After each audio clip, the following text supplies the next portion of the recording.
Nama Om Vishnu Padaya Krishna Pistaya Bhutale Srimate Bhaktivedanta Swaminiti Namine Namaste Saraswati Devi Kulavani Pracharine Nirvishesha Shunyavati Paskatya Desatarine Sri Krishna Chaitanya Prabhu Nityananda Shri Advaita Gadadhar Shivasadi Gaura Bhaktavinda.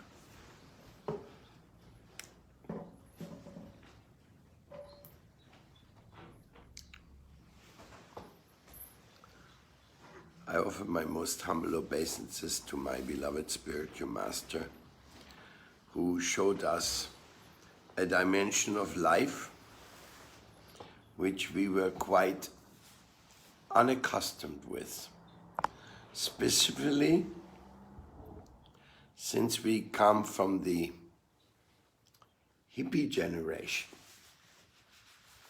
At least that was the case of my time of Krishna consciousness, that those who were most attracted to Srila Prabhupada came from the hippies. And the hippies were not exactly known for having any sattvic behavior or living in clean environments. Now,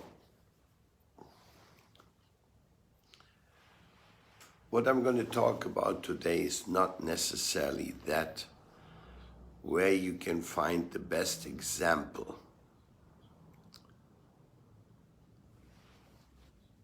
in our current day ashrams. It is more an ideal. And I've seen that ideal realized in certain places in my life as I traveled around.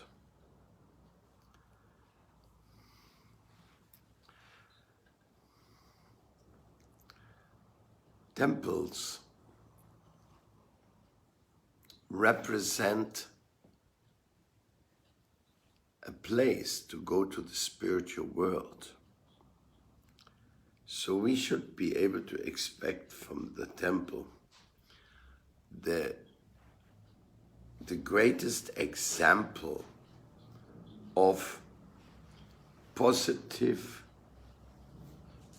input towards a clean environment, clean food, clean behaviors, so many things that we should be able to expect that, but to reach there requires a lot of discipline, a lot of individual participation. For example, when I went to India with our groups, it was very disturbing to our mind and to our heart to go to a holy place and see it all littered all over. Plastics floating in the holy lakes, rivers, streets, very disheartening. So after some years, we came to a conclusion, rather than get mentally confused, why not start your parikrama with 1 or 2 hours of cleanup? And, well, in a sense, I must say, I am very grateful for this, because when we go around and see those places, these holy dhams, after we have cleaned up every corner in it, you really get to know the temples, the shrines, the forests.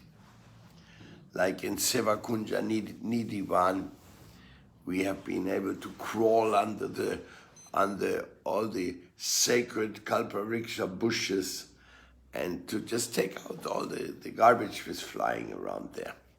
Of course, Vrindavan with the monkeys, they also helped to create a mess, but I mean, you can tackle it. things are able to be tackled if everybody is conscious. Anyhow, this has been for us, both in Mayapur as well as in Vrindavan, a great purification. Cleanliness is next to godliness. That is a famous saying we have also heard from our spiritual teachers. One time they asked Srila Prabhupada, how can we please you the most? And they were thinking, oh, he's going to say by distributing my books or something like that. How we can be more effective. I don't exactly remember what question was asked, but his answer was, be more clean and more punctual. So, yes, for a devotional community, clean and punctual is very important. It is a question of discipline. Now, clean and punctual, how many areas this applies to? Well, the punctuality in the deity worship is very important. But it is not more important than the love in the temple.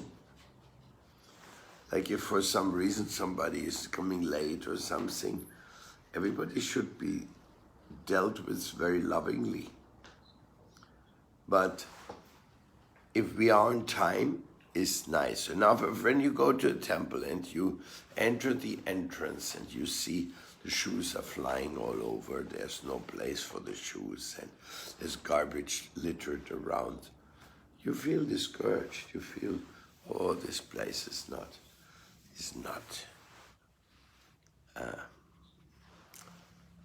very paka. They say in India, paka means it's not very neat and clean.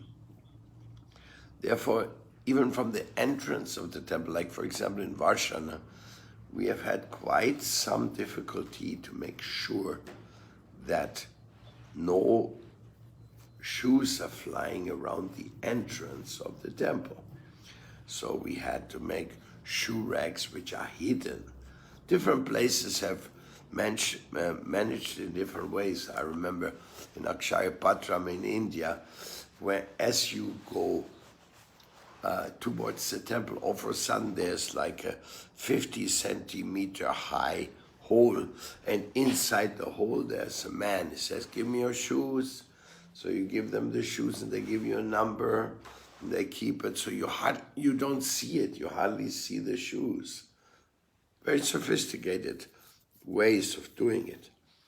Now finally in Varshana we got enough shoe stands hidden within the plants that it doesn't look bad.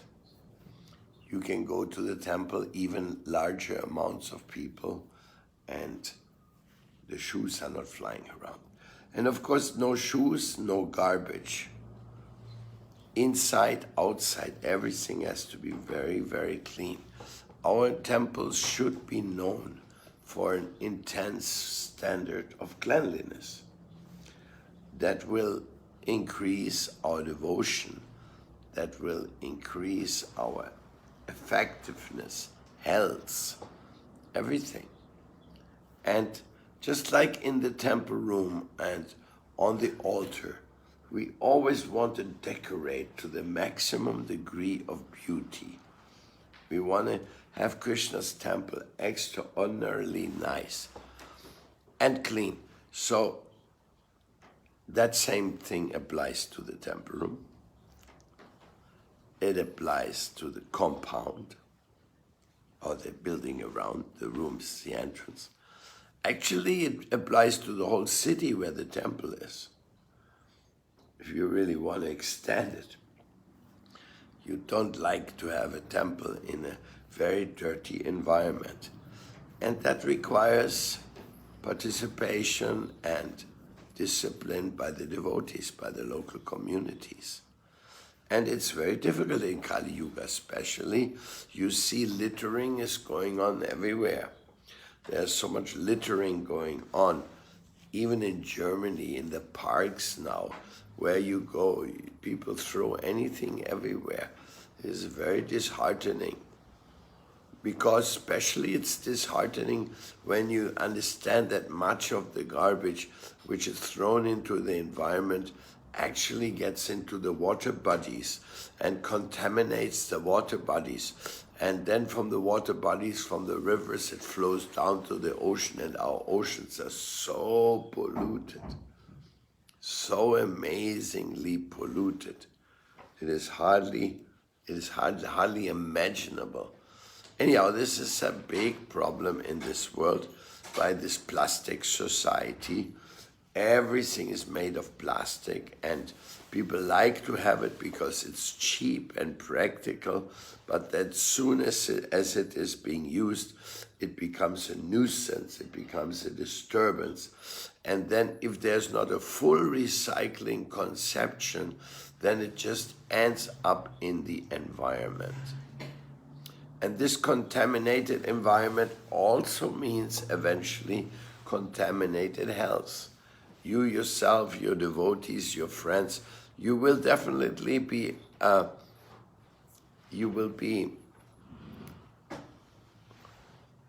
affected by the environmental hazards and everything. You will also suffer from that. For example, our food should be organic, but so hard to get organic food. So sometimes we get donations of food in the markets, and that donations often, even I would say mostly, are not organic. So we have to have other ways. We have to purify. Like in order to cook for Krishna, or to make flower garlands for Krishna, we should always try to do it in the absolute best way. And that best way means trying to avoid chemicals. Like, for example, in our temples, in the farms in South America, we utilize very often for the flower garlands and for everything flowers which come from their own bushes, and they're all organic, so that's very good. When you have lots of flower trees there and you can pick the flowers and make garlands, there's a high standard. I've seen in India, in South India especially, that temples have big gardens and they bring big amount of flowers and they make garlands in such an extraordinary way without even a thread, without plastic thread. They just use the flower stems and bind them together to make very nice garlands, sometimes small, sometimes big garlands like this for big deities, have really big opulent garlands. So time, place and circumstance, no? In the Western world, you may not have so much land or anything available to grow food and flowers, and there may not be available such things. It's really time, place and circumstance. Like even at some point, we also made some paper garlands in Germany in the winter when there was no flowers available. The devotees became very expert making very beautiful paper garlands. They were so well done. It really looked like flowers. Of course, there's nothing like a flower. A flower is a smile of Krishna. So each smile of Krishna we can offer to him is very beautiful. Anyhow, what I'm trying to emphasize here is that environmental awareness should also be very high in our temples. We want to teach the people sattvic lifestyle, and in this environment today, sattvic is not easy to come about. So, but that's what people should be able to expect when they come to our places, to Prabhupada's places, Srila Prabhupada's place. And I've seen some temples that really have a very high cleaning standards. And of course,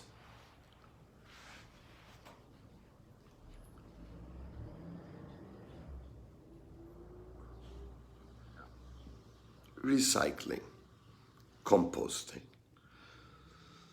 applied sciences of how to deal with different matters, subjects, items.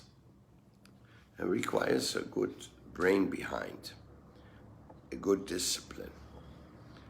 But if we can make our temples to be known and to stand out in cleanliness and the devotees' amicable behavior, this is also very, very important. Not only the place is clean, but there should be a soft-hearted welcome. When somebody comes to a temple, they should feel, wow, that was so nice. I've heard cases,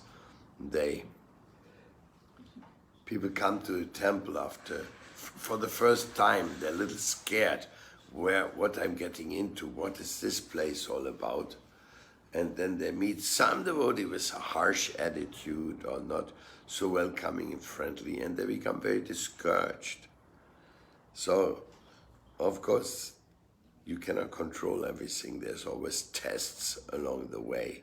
But we should be very keen to have our place like so clean and loving that the people will want to stay, or at least they want to come back. Because first impression is a very important impression. So therefore, whoever is involved in receiving people or looking after the cleanliness of a temple, they should see this as an act of loving devotion. Our Lord's altar should be perfect. His temple entrance should be perfect. His shoe racks should be perfect. Everything in and around the temple should be very, very nice, very attractive, well designed, well thought over. And then we get the result from it. The result is more devotion, more people coming attracted to Krishna consciousness, more people want to help. So it is definitely pays back. If you want to have a temple in the Western world, you should also impress the people, because the Western world does not mean that we think that they're so-called sophisticated countries with high standards of this and that. Nowadays, these standards are going down. Corruption is rampant. You can see that almost every government officer and political person is very corrupt. It's very disheartening to say that, but unfortunately, it is a description of the reality. And also, the standards of cleanliness. Yeah, of course, some places are clean, some supermarkets keep clean inside or around their place, but overall, public spaces are deteriorating. So when we come to the temple, we should get like a feeling like of a relief. Here everything is nicely organized. Here everything is concerned for Mother Nature. Not only the deity is divine, but Mother Nature providing us with everything we have is also divine, and we should be very cautious about that. And it should be very clear to us, especially in the devotional environment, that anybody sees any dirt, pick it up and put it on the proper place for disposal. Don't be negligent. And this is what we have to train up our devotees to be very concerned about. And mess, if there's a mess, there's sometimes in every place, in every community, there's some messy area where the furniture is kept, which is not being used, where the drama, or whatever. Every temple has certain amount of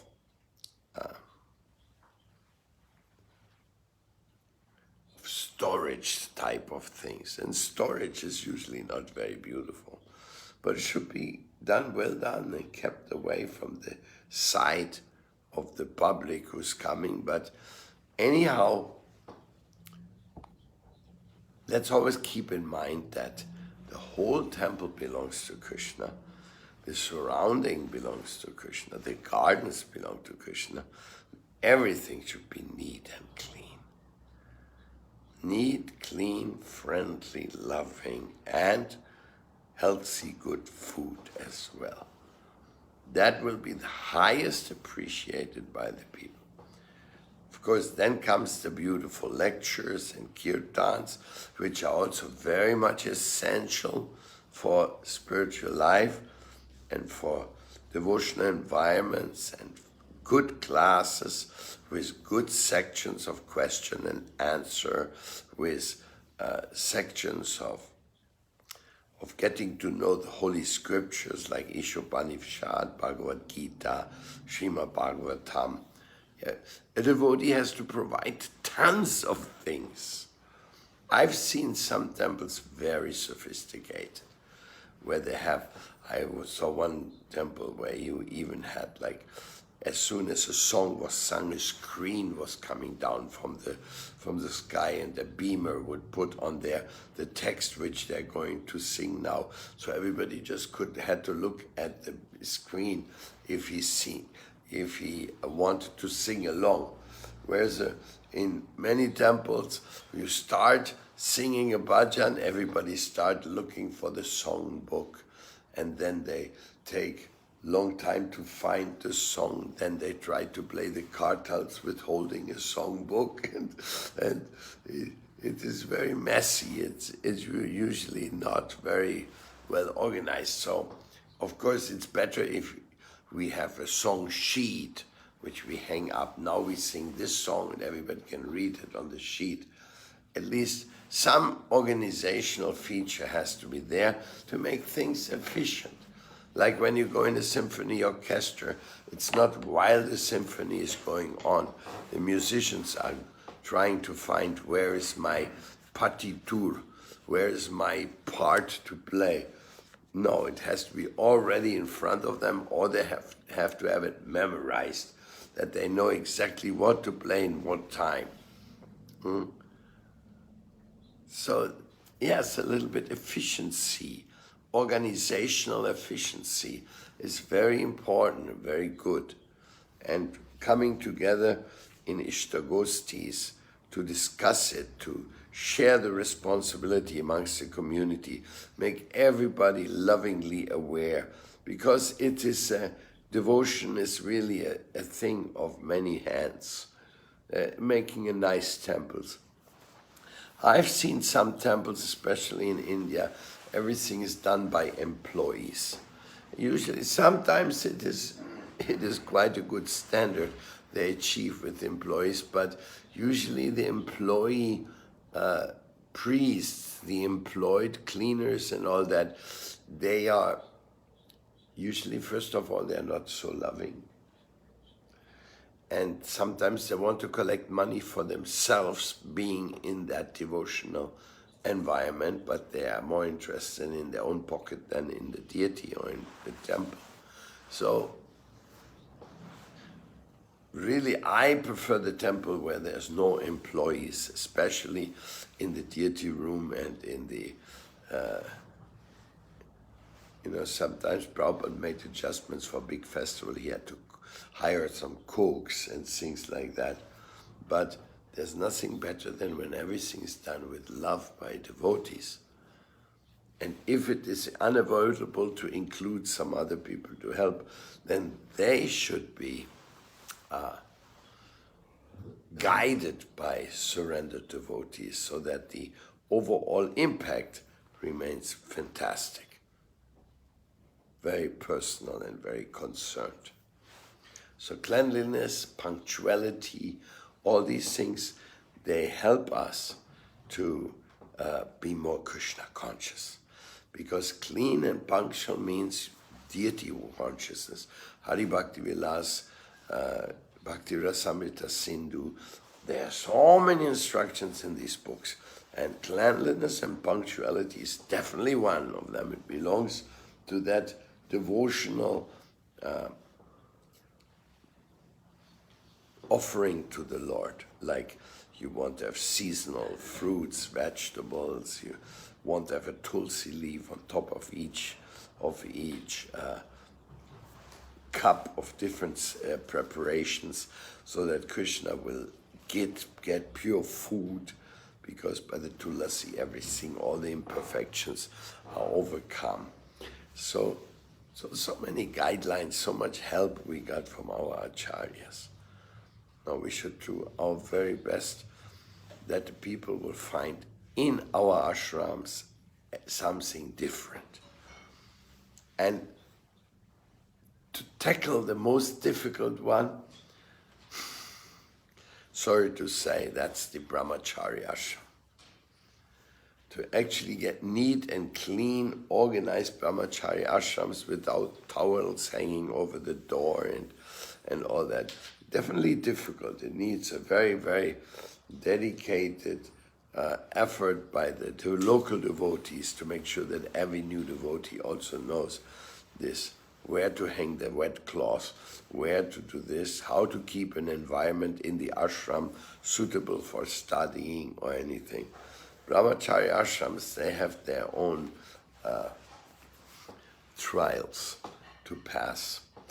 Usually Vishnupriya ashrams are more neat and more clean, but we should try to have it everywhere, and so that people will really be attracted to Krishna consciousness. Because if you go in a hotel, rent a room, and it's dirty and not unorganized, you feel, oh my God, this is a horrible place.